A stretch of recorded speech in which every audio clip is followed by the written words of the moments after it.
English has been influenced by many languages, such as Old Nordic, French, and Anglo-Saxon, but none have had quite the same impact as Latin. Latin had its first major impact on English in 597 AD when Augustine widely spread Christianity in the islands of Britain, and a second during the European Renaissance.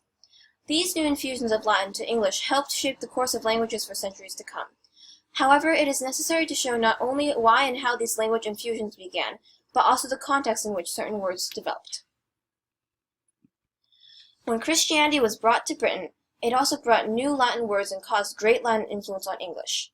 But in the first century, Britain had an almost completely pagan community, and it wasn't until Roman artisans and traders spread the word about Jesus and this new religion that a small percentage of the population converted. Christianity was initially not well accepted, but it was different from other cults at the time and required that they only followed the one true God, and followers could not dabble in other cults. As a result, Christians were persecuted and forced to worship in secret. In 313 AD, Constantine saw potential in Christianity as a force to unite nations and decided to tolerate it. By the 4th century, the population of Christians had increased, but pagans still dominated the island.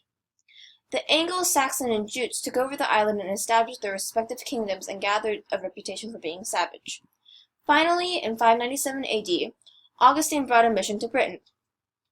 He landed in Kent, which fortunately already had a small Christian community, and the king there allowed them to spread their religion freely, and inadvertently, Latin as well. These spread slowly and peacefully, with no martyrs.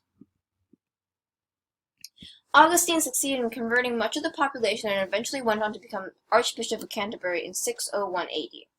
Under his direction, cities underwent major changes. Churches and monasteries were built and used for education, not only of sacred literature and scripture, but also poetry, astronomy, and arithmetic. Language changed during this time as well. The Roman alphabet was adopted as well as many Latin words. There was a great boom in literature.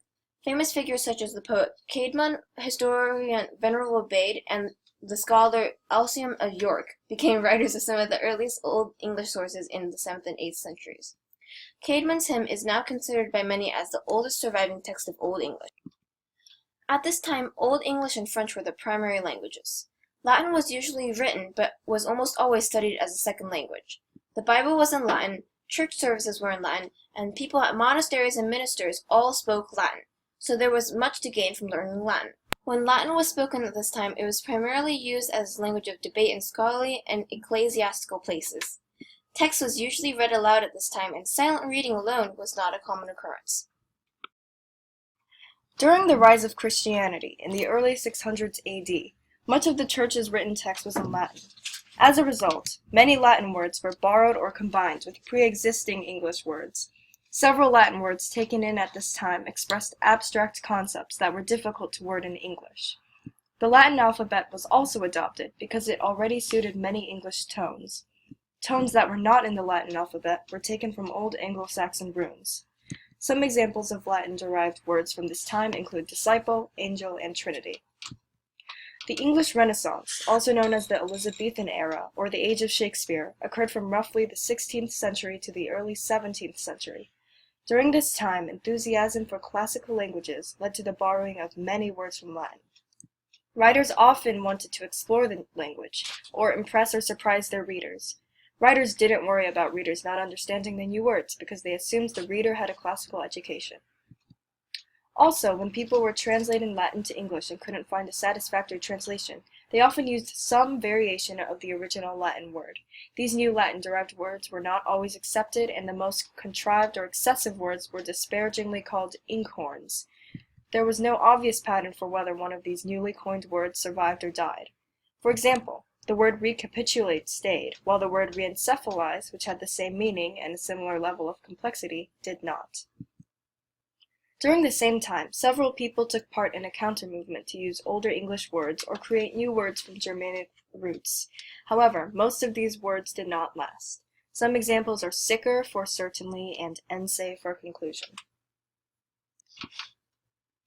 La la la la la la la. Some words came directly from Latin with little change. For example, the English word genius was spelled exactly the same way in Latin and has the same meaning. However, some Latin words change more when they are incorporated into English. For example, the adjective dexter in Latin meaning right-handed or skillful.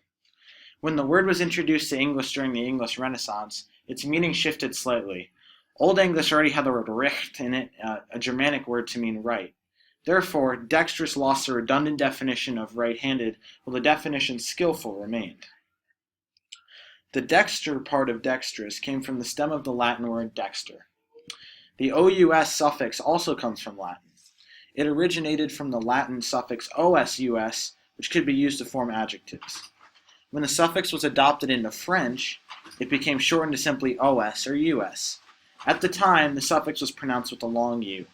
Old and Middle English, that vowel was written ou. Therefore, it became to be spelled as ous in English. The pronunciation is changed over time in a process known as assimilation. This is when a sound changes to a nearby sound. Assimilation occurs for this word because saying dexterous is easier than saying dextrous. However, when the pronunciation changed, the spelling remained the same. Another example of a word which comes from Latin is the word legalis, meaning law. This word was simply brought over and the is was dropped, which is where the word legal comes from today. A large percentage of our current vocabulary comes from Latin. Most of that influence was recorded between the 1350s and the 1700s, during which the aforementioned renaissances occurred, and people had elevated enthusiasm for classical languages.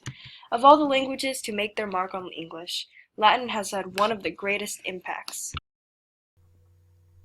The Renaissance is one of the most important cultural developments in the history of Europe that, among other important effects, planted the seeds of Latin influence into English. It began in Italy during the 14th century, drawing on the classical cultures of Rome and Greece. One key factor in the spreading of Renaissance ideas was the recent innovation of the printing press. It allowed for new thoughts to be spread quickly and accurately, and made it more difficult for the church to suppress ideas they did not approve of. The Renaissance spawned four major ideas that are still central to Western thought today: secularism, humanism, individualism, and skepticism. Secularism was essentially the movement from believing that the main point of living was to provide and prepare for the next life to focusing on this current life. Humanism is the belief that humans, not God, are the center of the universe. Individualism is an extension of humanism. It states that individual humans are capable of great achievement.